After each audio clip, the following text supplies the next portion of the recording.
The Vadarya, added as Caliban Prime's signature sniper rifle. Not normal Caliban, Caliban Prime.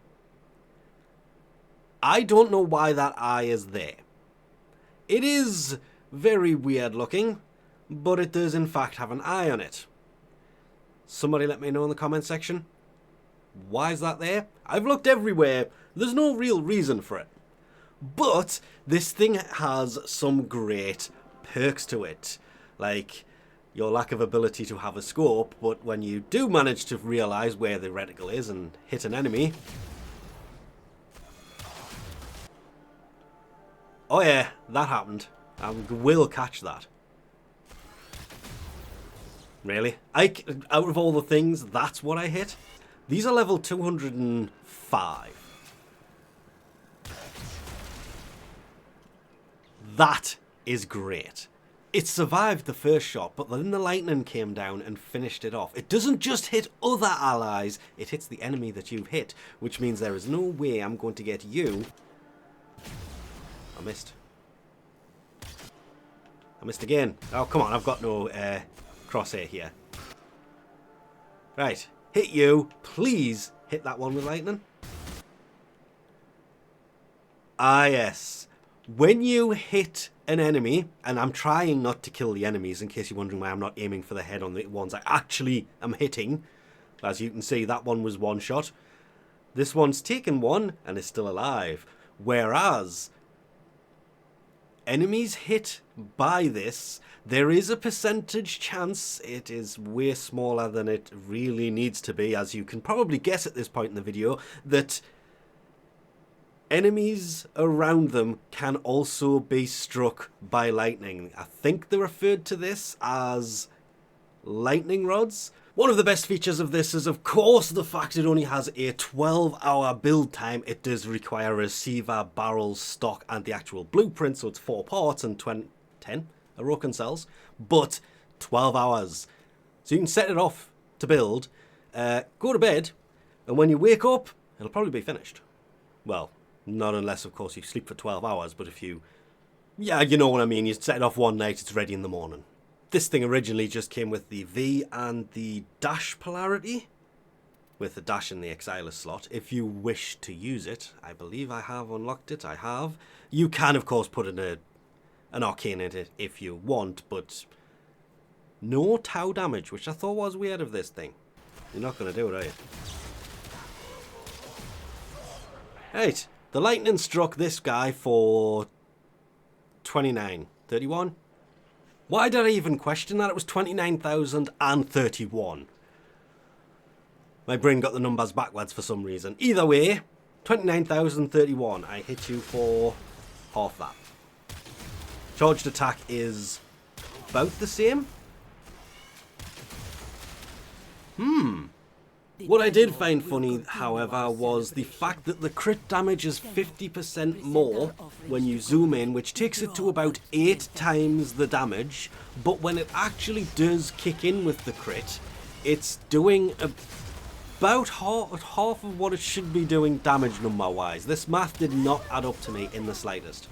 Because this, I mean, if mine is at 6.2 times the crit damage, and that should add a 50% on top of that, and the only thing I think I have in for crit damage was Vital Sense, which is 120%. And if that takes the 2.8 to 6.2, then 50% should be close to similar.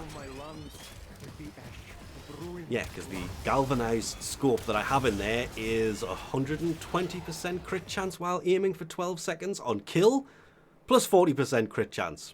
Stacks up to 5 times.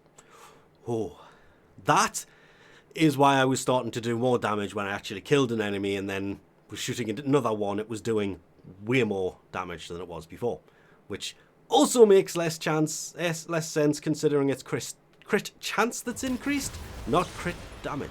As you can tell from that though, obviously point strikes in there. Vital Sense, that would be crit chance, crit damage. Malignant Force is in there with high voltage to add corrosive, because I was going against the Grineer with this at the time. I did try Speed Trigger, yes.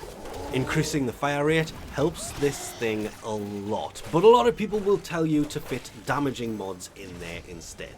This is a sniper rifle, so fitting heavy caliber into that slot for the sake of being able to take this thing from 3,000 damage up to about 5,000 damage. It's over 3,000, it's 3,600 to 5,300.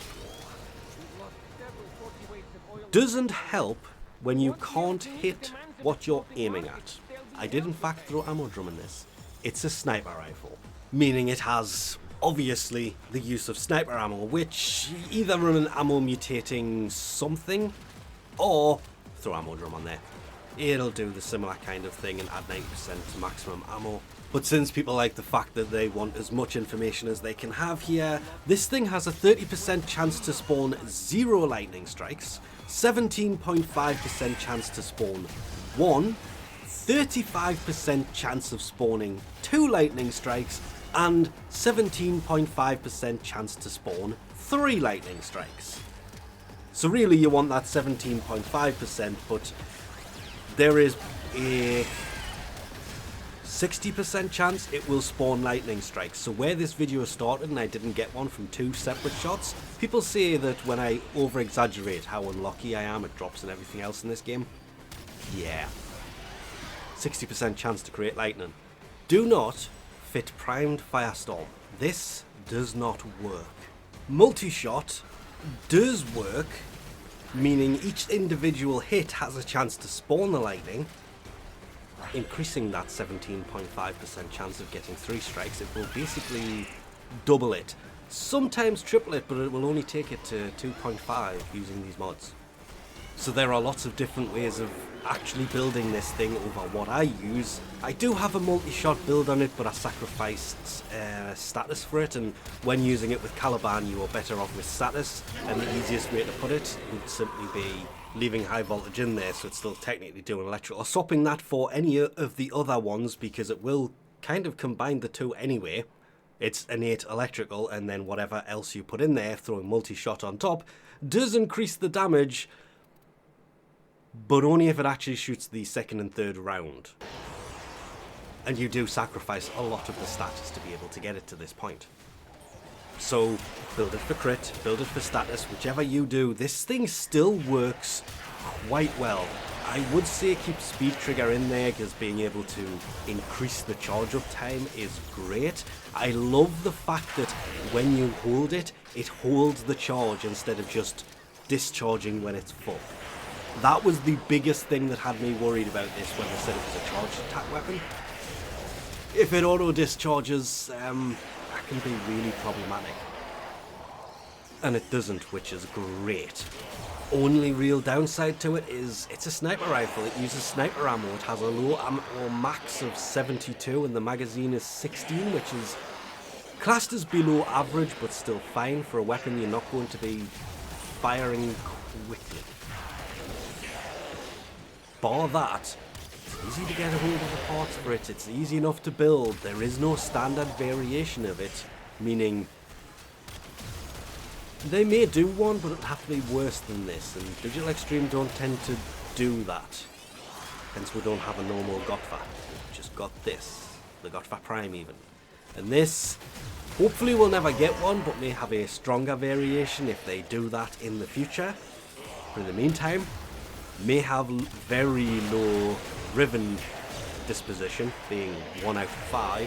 If you can get a Riven, it will make it so much stronger no matter what you put on it. Rivens do that, if you can find a slot to put it in. Dedicated Riven slots when? The big question really there. But we've gone on way too long about this. Yes, this is a good sniper rifle. Our experiment moves to a new zone.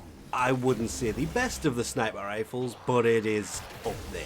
Well worth getting a hold of. With that, we'll leave this off here. Thanks for watching, and I'll catch you next time.